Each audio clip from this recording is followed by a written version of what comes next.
निष्ठेचा नांगर संतोष बांगर अशा घोषणांनी हिंगोली जिल्ह्यातील कळमनुरी मतदारसंघ शिवसेना गद्दारी झाल्यानंतर खूप चर्चेमध्ये आला होता।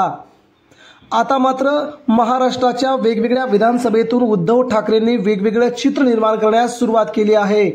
विधानसभा अवघ्या 2 महिन्यावरती असतानाच उद्धव ठाकरेंनी आता मात्र शिंदेंना थेट आव्हान देत कळमनुरी मतदारसंघासह संतोष बांगर यांच्या अडचणी वाढल्या आहेत।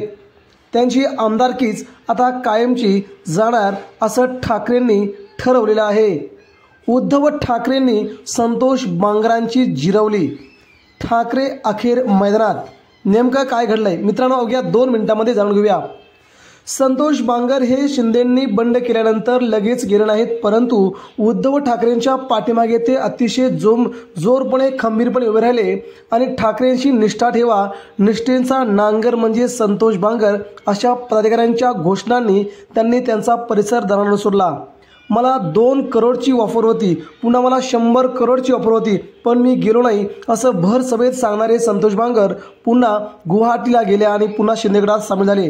आता मात्र उद्धव ठाकरेंनी कळमनुरी मतदारसंघातून सर्वात मोठा चेहरा अजित मगर यांना गळा लावून सध्या संतोष बांगरांना धडा शिकवण्याचा ठरवलंय।